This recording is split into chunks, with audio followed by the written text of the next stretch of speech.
पत्रकार साथियों का बहुत स्वागत है। और मौजूदा स्थिति पे चर्चा के लिए आपको बुलाया है। पहले तो बात यह है कि बिजली और पानी का संकट गहरा रहा है। पिछले चंद दिनों से जो देखा जा रहा है, जम्मू इस गर्मी में जो है वो स्कॉचिंग हीट में जिस तरीके से बिजली का क्राइसिस बढ़ रहा है, सरकार को रहते वक्त इसका प्रबंध करना चाहिए था। ये मालूम था कि पावर क्राइसिस आने वाला है, लेकिन इंतजाम नहीं किए गए और गर्मी का बहुत बड़ा प्रकोप है पूरे जम्मू प्रांत में। यहाँ पे इस वक्त गर्मी होती है हर मौसम में, और हर बार सरकार जो है वो शॉर्टेज को पूरी करने के लिए एक्स्ट्रा पावर खरीदती है। लेकिन इस बार यहाँ देखा जा रहा है कि इरेगुलर अनइंटरप्टेड जो है वो कट्स हो रहे हैं, अनशेड्यूल्ड कट्स हो रहे हैं। और जब अनशेड्यूल्ड पावर कट्स होते हैं तो पानी की क्राइसिस भी होती है। कई ऐसी लोकेलिटीज है जहाँ रेगुलर पानी नहीं मिलता। शहर और आसपास के इलाकों की तो बात है, टैंकर सर्विस नहीं है। लेकिन सबसे बड़ा संकट जो है वो गांव और दूर दराज के इलाकों में है। वहां सरकार ने वाटर टैक्स भी लगा दिया है कुछ सालों से। इसी सरकार की देन है कि लोग टैक्स देते हैं पानी का, लेकिन नल नहीं आता। हर घर नल हर घर जल की जो जुमला था वो जुमला ही रह गया। और नेशनल जो आपको पता है कि जल जीवन मिशन में जो घोटाले की जांच चल रही है, और वो काम वहीं ठप पड़े हैं, वो काम आगे बढ़े नहीं, मुकम्मल नहीं हुए। और पानी की क्राइसिस रूरल एरियाज में बहुत ज़्यादा है। शहरों और गांव का बहुत फर्क होता है। इसलिए हम उन लोगों की आवाज़ उठाना चाहते हैं कि इस वक्त बिजली और पानी, बच्चों की पढ़ाई है, बच्चों के टेस्ट हैं, बच्चों के एग्ज़ाम हैं, कोई बीमार है, कोई ऑक्सीजन पे है, किसी को ऑक्सीजनेटर लगा है। तो इस सूरत में गांव-गांव में दूर दराज भी जो संकट गहरा है, वहाँ तो कोई पूछता नहीं। इसलिए पहली चिंता हमारी ये है। और बच्चों के साथ जो खिलवाड़ हो रहा है वो आप सब देखें। ये सरकार है, ये रिकॉर्ड बना रही है कि नीट का पेपर ये नहीं करवा सकते। और 4 बार है कि नीट का पेपर लीक हो गया और उसमें बहुत बड़े घोटाले हैं। लाखों रुपए, 22,80,000 बच्चे जो है वो एग्जाम में बैठे, और कितने लाखों में वो नीट का पेपर गया होगा, किस किस से माल कमाया होगा, कितना कमाया होगा। और बच्चों के जिंदगी के साथ खिलवाड़ होता है। इससे नाअहल सरकार और प्रधानमंत्री जी के साए में जो शिक्षा मंत्री हैं वो कोई सेटिस्फाई नहीं कर सके। कल सुप्रीम कोर्ट में भी थी। इसी तरह सीबीएसई के साथ वहां भी यही। ये इतनी नाअहल कमी सरकार है।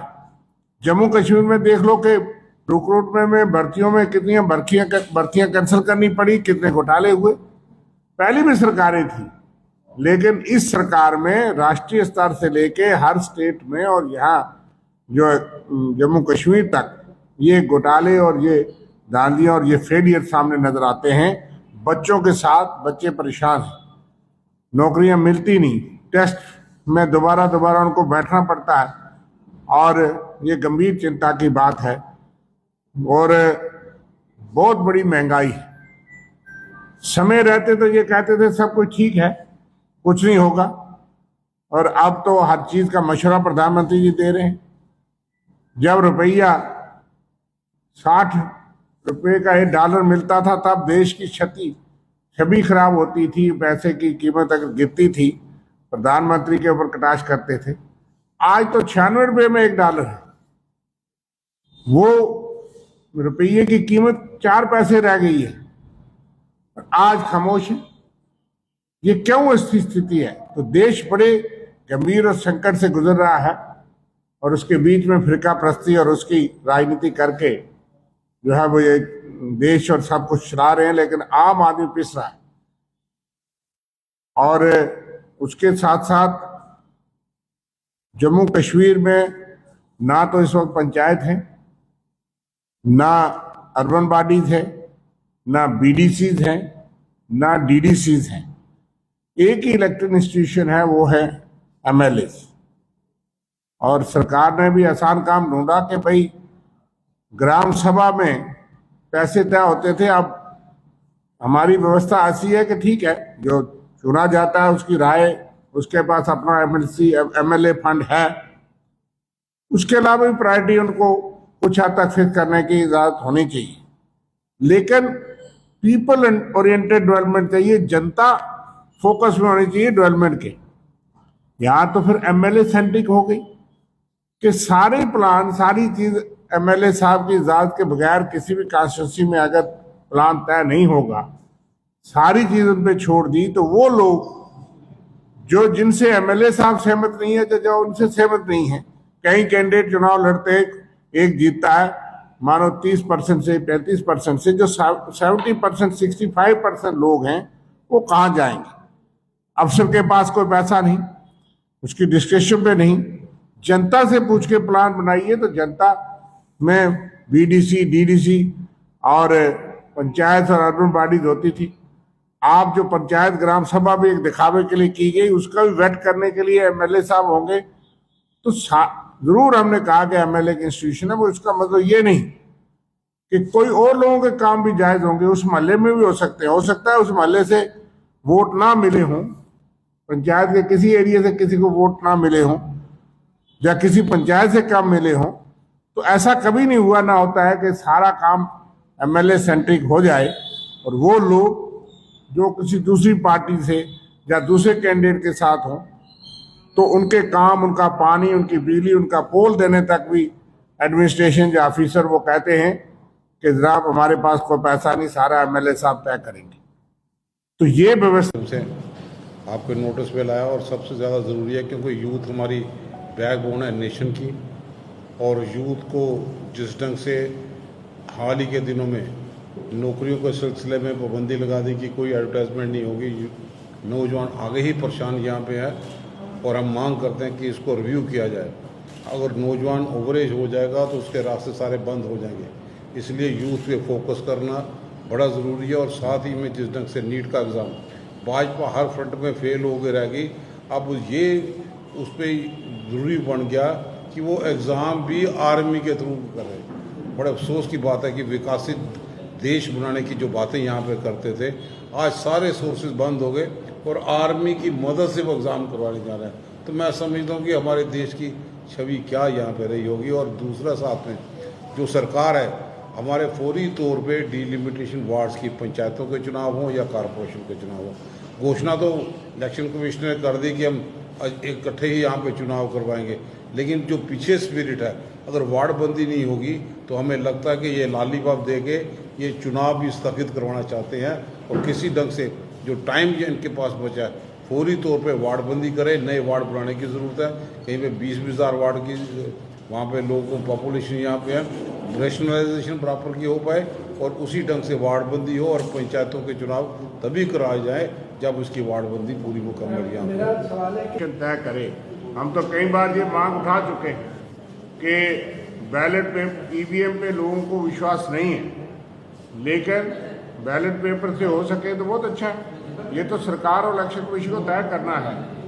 हम जो चाहते हैं कि निष्पक्ष, पारदर्शिता से और लोगों का विश्वास जिस सिस्टम पे हो उस पर चुनाव हो।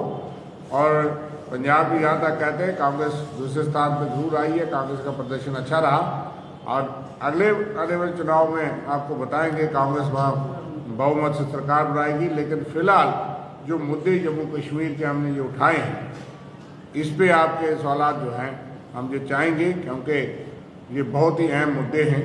इस पे आपके सवाल जो हैं उसका जवाब दें। के पास मैंडेट है, पूरी तौर पे पुख्ता इंतजाम करें और कट में जितनी कमी हो सके वो लाने की कोशिश करें ताकि लोगों को राहत मिले। और बिजली के कट करने के कारण पानी की सप्लाई वो भी प्रभावित हो रही है, इतने टैंकर्स की अवेलेबिलिटी नहीं है। हमें चाहिए, मांग ये करते हैं कि फौरी तौर पे पानी की सप्लाई ठीक ठाक हो जाए और पावर रिस्टोर यहाँ पे हो जाए, अनइंटरप्टेड जो सप्लाई यहाँ पे उनकी यहाँ पे चल रही उसमें कटौती ना हो, और ख़ास तौर पे नीट के पेपर पे इस बार, क्योंकि नौजवानों का जहाँ पे रोजगार अपने दूसरे मेज उठाने, ब्यूरोक्रेसी अपने खर्चे कम करे, लेकिन नौजवानों के भविष्य के साथ खिलवाड़ ना करे, और रिक्रूटमेंट सिलसिला वो जारी रहना चाहिए, क्योंकि एक बार जो नौजवान ओवर एज होगा तो रिलैक्सेशन का कहीं भी साधन नहीं मिलेगा। तो हम नौजवानों के साथ भी यहाँ पे खड़े हैं। नीट के पेपर में भाजपा हर जगह पे हर लेवल पे एक्सपोज होकर रहेगी कि वो हर जगह पे नाकामी उसकी साबित हुई। अपनी नाकामी को छुपाने के लिए उनको आर्मी का सहारा लेना पड़ा।